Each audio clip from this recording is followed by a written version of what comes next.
الحمد لله نحمده ونستعينه ونستغفره ونؤمن به ونتوكل عليه ونعوذ بالله من شرور أنفسنا ومن سيئات أعمالنا من يهده الله فلا مضل له ومن يضله فلا هادي له ونشهد أن لا إله إلا الله ونشهد أن سيدنا ونبينا مولانا محمدا عبده ورسوله الذي أرسل رسوله بالحق بشيرا ونذيرا وداعيا إلى الله بإذنه وسراجا منيرا وصلى الله تعالى وسلم تسليما كثيرا قال الله تعالى في القرآن المجيد والفرقان الحميد أعوذ بالله من الشيطان الرجيم بسم الله الرحمن الرحيم لقد من الله على المؤمنين إذ بعث فيهم رسولا من أنفسهم يتلو عليهم آياته ويزكيهم ويعلمهم الكتاب والحكمة وإن كانوا من قبل لفي ضلال مبين وقال نبينا صلى الله عليه وسلم لا يؤمن أحدكم حتى أكون أحب إليه من والده وولده والناس أجمعين أو كما قال عليه الصلاة والسلام. محترم سامعین کرام، معزز بزرگوں، دوستو، یہ تو سبھی حضرات کو معلوم ہے کہ ماہ ربیع الاول چل رہا ہے اور اس مبارک مہینے میں میرے اور آپ کے آقائے دو جہاں حضرت محمد رسول اللہ صلی اللہ علیہ وسلم اس دنیا میں تشریف لائے اور یہ دنیا جو تاریکی جہالت کی چادروں میں لپٹی ہوئی تھی، اس دنیا کو نور حق سے منور کیا، نور حق سے روشن کیا.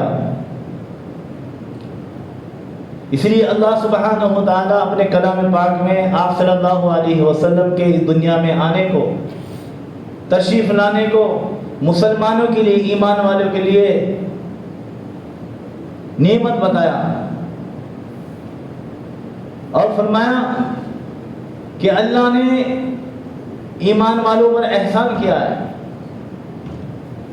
فرمایا لقد من اللہ علی المؤمنین اذ بعث فیہم، کہ اللہ سبحانہ و تعالیٰ نے ایمان والوں پر احسان کیا ہے، کہ نعمت بھیجی ہے کہ اللہ سبحانہ و تعالیٰ نے انہی میں سے ان میں ایک رسول کو بھیجا. اذ بعث فیہم رسولا من انفسہم. پھر آگے آپ صلی اللہ علیہ وسلم کی شان بیان فرماتا ہے اللہ سبحانہ و تعالیٰ یتلو علیہم آیاتہ. آپ کی شان ایک یہ ہے کہ آپ اللہ کی آیتیں پڑھ کر لوگوں کو سناتے ہیں. یتلو علیہم آیاتہ، یہ پہلی شان ہے. اب دوسری شان یہ ہے وَيُزَكِّيهِمْ، لوگوں کے نفس کو پاک کرتے ہیں، تزکیۃ النفس کا کام کرتے ہیں.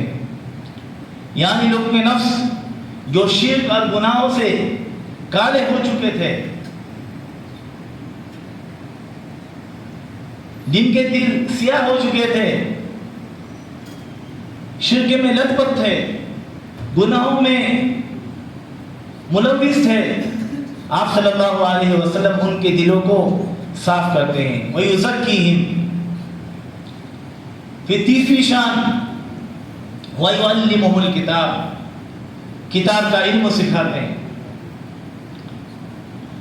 یعنی یہ بتا دیں کہ اللہ سبحانہ و تعالیٰ نے اگر کوئی آیت نازل کی تو اس کا مقصد کیا ہے، اللہ کیا چاہتے ہیں. اگر کسی صحابی کو شک ہوتا، ڈاؤٹ ہوتا تو آپ صلی اللہ علیہ وسلم سے پوچھتے تھے. وَيُعَلِّمُهُمُ الْكِتَابَ. تو تیسری شان. اور چوتھی شان وَالْحِکْمَةِ، حکمت کی باتیں، حکمت کی گہری باتیں سکھاتے ہیں. آگے فرمایا وَإِن كَانُوا مِن قَبْلُ لَفِي ضَلَالٍ مُبِينٍ کہ وہ تو صریح کھلی گمراہی میں تھے.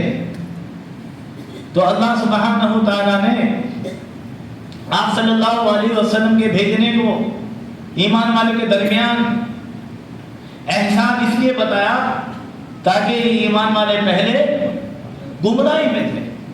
جب آپ صلی اللہ علیہ وسلم عرب کے اندر تشریف لائے تو عرب کی حالت یہ تھی کہ صرف کعبۃ اللہ کے اندر 360 بت تھے. اس کے علاوہ کوئی پہاڑ جھاڑ ایسا نہیں تھا جس کی وہ عبادت نہ کرتے ہو. اس قدر شرک ملوث تھے. شرک ہی شرک. اور گناہوں کی تو یہ حالت تھی کہ اس وقت لوگ اپنی سوتیلی ماں کے ساتھ زنا کیا کرتے تھے.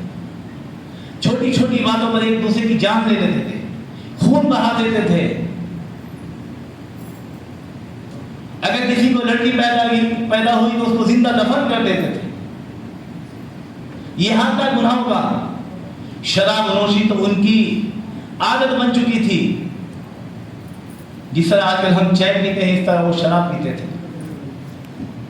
تو اس ماحول میں آپ صلی اللہ علیہ وسلم دنیا میں تشریف لائے اور یہ دنیا جو جہالت کی تاریکی چادر میں لپٹی ہوئی تھی, آپ صلی اللہ علیہ وسلم نے اپنی تعلیم سے اپنی حکمت سے ان لوگوں کو دین حق سے منور کیا, ان تک دین پہنچایا. تو یہ لوگ جن کی بت پرستی کا کوئی عالم نہیں تھا, شرک کا کوئی عالم نہیں تھا, گناہوں کی کوئی مثال نہیں تھی, یہی ایمان والے بن گئے. اور پھر صرف ایمان والے نہیں, اللہ سبحانہ و تعالیٰ کو ٹائٹل دیا رضی اللہ عنہم ورضوا عنہ کہ اللہ ان سے راضی ہوگا, وہ اللہ سے راضی ہوگا. تو اس لیے آپ صلی اللہ علیہ وسلم ایمان والوں کے لیے نعمت ہے. اور یہی وجہ ہے کہ آپ صلی اللہ علیہ وسلم ایمان والوں کی نعمت اس لیے بھی ہے کہ آپ صلی اللہ علیہ وسلم کی وجہ سے اللہ سبحانہ و تعالیٰ نے آپ کی امت کو خیر امت بنا دیا. کیا بنایا؟ خیر امت بنایا. فرمایا کنتم خیر امت اخرجت للناس تأمرون بالمعروف وتنہون عن المنکر, کہ تم خیر امت ہو, بہترین امت ہو. اخرجت للناس جو لوگوں کے لیے پیدا کی, لوگوں کے لیے نکالی گئی ہو. تأمرون بالمعروف وتنہون عن المنکر, اس لیے کہ تم لوگوں کو بھلائی کا حکم کرتے ہو, اچھائی کی طرف بلاتے ہو, وتنہون عن المنکر اور برائی سے روکتے ہو. تو آپ صلی اللہ علیہ وسلم کی وجہ سے آپ کی امت کو اللہ سبحانہ و تعالیٰ نے خیر امت بتایا, بہترین امت بتایا. یہی نہیں, ایک اور جگہ اللہ سبحانہ و تعالیٰ ارشاد فرماتا ہے وَكَذَلِكَ جَعَلْنَاكُمْ أُمَّةً وَسْطًا لِتَكُونُوا شُهَدَاءَ عَلَى النَّاسِ, کہ جو امت ہے یہ امت وسطہ ہے, متوسط ہے, معتدل امت ہے. اور یہی آگے فرمایا لِتَكُونُوا شُهَدَاءَ عَلَى النَّاسِ, جو لوگوں پر قیامت میں گواہی دے گی.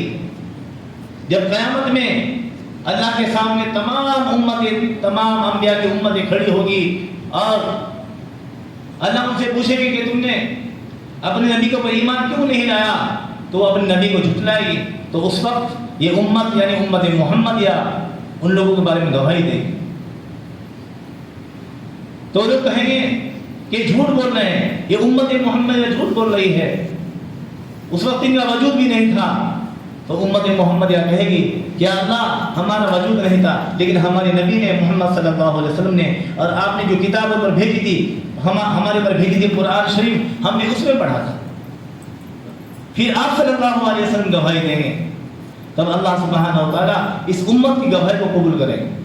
تو دیکھیے محترم دوستو, آپ صلی اللہ علیہ وسلم ہمارے لیے اتنی بڑی نعمت ہے کہ آپ کی وجہ سے ہم خیر امت بنے. یہی نہیں, اللہ سبحانہ و تعالیٰ قرآن شریف میں آپ صلی اللہ علیہ وسلم کے بارے فرماتا ہے وَمَا أَرْسَلْنَاكَ إِلَّا رَحْمَةً لِلْعَالَمِينَ, کہ ہم نے آپ کو پوری دنیا کے لیے رحمت بنا کر بھیجا. پوری دنیا کے لیے رحمت بنا کر بھیجا. ایک اور جگہ پر ارشاد فرمایا وما ارسلناک الا کافۃ للناس بشیرا ونذیرا، کہ ہم نے آپ کو پوری اقوام عالم کے لیے بشارت دینے والا، ڈرانے والا بنا کر بھیجا، پورے اقوام عالم کے لیے، تمام لوگوں کے لیے. تو غرض محترم دوستو، آپ صلی اللہ علیہ وسلم کی امت میں ہونا ہمارے لیے بڑی فخر کی بات ہے، اور اللہ کا ہمارے پر بہت بڑا احسان ہے، کیونکہ آپ افضل الانبیاء ہے، اور پھر آپ کی امت خیر امت ہے، تمام امتوں میں بہتر امت ہے. اسی لیے ہم آپ صلی اللہ علیہ وسلم کی شان میں جتنے بھی قصیدے پڑھے، تعریفیں کرے، کم ہیں. یہی وجہ ہے کہ جب ربیع الاول کا مہینہ آتا ہے تو ہم مولود پڑھتے ہیں. آپ صلی اللہ علیہ وسلم کی شان میں قصیدے پڑھتے ہیں، نعتیں پڑھتے ہیں.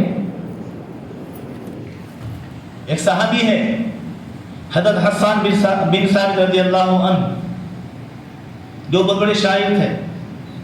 آپ صلی اللہ علیہ وسلم خود مسجد میں اسٹیج لگواتے اور ان صحابی سے فرماتے کہ آپ جو ہے اسلام کے بارے میں، دین کے بارے میں تعریف کیجئے، شعر پڑھیے.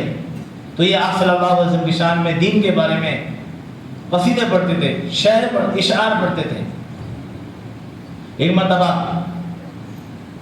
صحابہ کرام رضی اللہ عنہ نے آپ صلی اللہ علیہ وسلم سے عرض کیا کہ یا رسول اللہ سبحانہ وتعالیٰ قرآن شریف میں فرماتا ہے وَالشُّعَرَاءُ يَتَّبِعُهُمُ الْغَاوُونَ، کہ جو لوگ شعراء کی اتباع کرتے ہیں وہ گمراہ ہے، وہ راہ بھٹکے ہوئے ہیں.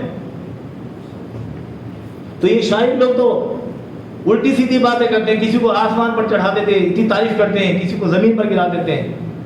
تو آپ صلی اللہ علیہ وسلم فرمایا کہ آپ نے یہ نہیں پڑھا، اللہ سبحانہ وتعالیٰ اگلی آیت میں بھی فرماتے ہیں اِلَّا الَّذِينَ آمَنُوا وَعَمِلُوا الصَّالِحَاتِ وَذَكَرُوا اللَّهَ كَثِيرًا، ان میں وہ لوگ بھی ہیں جو ایمان لائے، عمل صالح کے اور اللہ کو خوب یاد کیا. یعنی شعراء میں نیک لوگ بھی ہیں جو شعر کہتے ہیں اسلام کے بارے میں، نبی کے بارے میں. تو ایسے شعراء بھی ہیں. تو دنیا میں بھی دیکھا ہوگا دو طرح کے شاعر ہوتے ہیں. کوئی ایسا شاعر ہوتا ہے جو دین کے بارے میں شعر پڑھتا ہے، اور کچھ لوگ ایسے ہوتے ہیں جو دنیا کے بارے میں اشعار کہتے ہیں، اور کبھی کبھی وہ اپنے اشعار میں ایسے لفظ بھی استعمال کر دیتے ہیں جو کفر کے لفظ ہوتے ہیں. تو غرض محترم دوستو، اللہ سبحانہ و تعالیٰ نے آپ صلی اللہ علیہ وسلم کو ہمارے لیے رحمت بنا کر بھیجا، ہمارے اوپر احسان کیا ہے.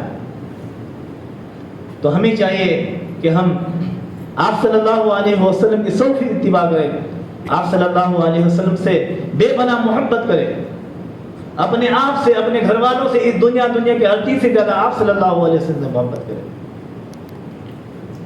اللہ سبحانہ و تعالیٰ خود آپ کی شان میں فرماتا ہے اِنَّا أَرْسَلْنَاكَ شَاهِدًا وَمُبَشِّرًا وَنَذِيرًا وَدَاعِيًا إِلَى اللَّهِ بِإِذْنِهِ وَسِرَاجًا مُنِيرًا، کہ ہم نے آپ کو بتانے والا بنا کر بھیجا، شاہد ومبشرا، آپ کو بشارت دینے والا بنا کر بھیجا، وَدَاعِيًا إِلَى اللَّهِ بِإِذْنِهِ وَسِرَاجًا مُنِيرًا، اور ہم نے آپ کو اللہ کی طرف دعوت دینے والا بنا کر بھیجا. آپ اللہ کی طرف بلاتے ہیں اور آپ کو ہم نے روشن چراغ بنایا. تو خود اللہ سبحانہ و تعالیٰ قرآن شریف میں آپ صلی اللہ علیہ وسلم کی شان میں تعریف بیان کرتا ہے. تو اسی لیے محترم دوستو، ہمیں بھی چاہیے کہ ہم آپ صلی اللہ علیہ وسلم کی سو فیصد اتباع کریں، آپ کی شان میں قصیدے پڑھیں، نعتیں پڑھیں. کیونکہ اللہ سبحانہ و تعالیٰ فرماتا ہے قُلْ بِفَضْلِ اللَّهِ وَبِرَحْمَتِهِ فَبِذَلِكَ فَلْيَفْرَحُوا، کہ آپ اللہ کی رحمت پر، اللہ کے فضل پر خوشی مناؤ. آج ہم کیا کرتے ہیں، اگر ہم کو پیسہ مل گیا تو اس پر خوشی مناتے ہیں، بزنس سکسس ہو گیا اس پر خوشی مناتے ہیں. لیکن اگر ہمیں نماز کی توفیق ہو گئی، ہم دیندار بن گئے، ہمارے بچے حافظ بن گئے یا ہمیں کسی نیک کام کی ہدایت ہو گئی، اس پر خوشی نہیں مناتے۔ اللہ نے ہم کو ایسے نبی کی امت میں پیدا کیا جو تمام انبیاء سے افضل ہے، اس پر خوشی نہیں مناتے۔ اللہ نے ہم کو خیر امت بنایا، اس پر خوشی نہیں مناتے۔ تو یہاں پر اللہ سبحانہ و تعالیٰ یہ فرماتا ہے قُلْ بِفَضْلِ اللَّهِ وَبِرَحْمَتِهِ فَبِذَلِكَ فَلْيَفْرَحُوا، تم اللہ کے فضل پر، اللہ کی رحمت پر خوشی مناؤ۔ تو جو ہم میلاد ربیع الاول میں مولود پڑھتے ہیں، یہ خوشی ہے، یہ خوشی کا اظہار ہے۔ ہم آپ صلی اللہ علیہ وسلم کی بعثت پر خوشی مناتے ہیں۔ ایک اور جگہ اللہ سبحانہ و تعالیٰ فرماتا ہے وَأَمَّا بِنِعْمَةِ رَبِّكَ فَحَدِّثْ، کہ تم اللہ کی نعمتوں کو بیان کرو۔ تو ہم اللہ کی نعمتوں کو بھی بیان کرتے ہیں۔ تو غرض محترم دوستو، آپ صلی اللہ علیہ وسلم تمام ایمان والوں کے لیے نعمت ہے، رحمت ہے۔ اللہ نے نعمت بنا کر بھیجا، رحمت بنا کر بھیجا۔ اس لیے ہمیں چاہیے کہ ہم آپ صلی اللہ علیہ وسلم کے ایک ایک حکم کے اوپر عمل کرے۔ اللہ اور اس کے رسول صلی اللہ علیہ وسلم نے جن کاموں سے روکا ہے ان سے روکے رہے، اور جن کو کرنے کا حکم دیا ہے ان کو کرے۔ اور آپ صلی اللہ علیہ وسلم سچی محبت کیا ہے؟ سچی محبت صرف یہ نہیں ہے کہ ہم صرف ایک مہینہ آپ صلی اللہ علیہ وسلم کی شان میں قصیدے پڑھیں۔ سچی محبت یہ کہ ہمیشہ ہم آپ پر صلوات پڑھیں، ہمیشہ آپ کی ان باتوں پر عمل کریں، ان حدیثوں پر عمل کریں جن کو کرنے کا اللہ آپ صلی اللہ علیہ وسلم کو حکم دیا ہے۔ تو ہم اللہ سے دعا کریں کہ اللہ سبحانہ و تعالیٰ ہم سب کو کہنے سننے سے زیادہ نیک عمل کرنے والا بنائے، آپ صلی اللہ علیہ وسلم کے سو فیصد اتباع کرنے والا بنائے۔ آمین آمین، وآخر دعوانا الحمدللہ رب العالمین۔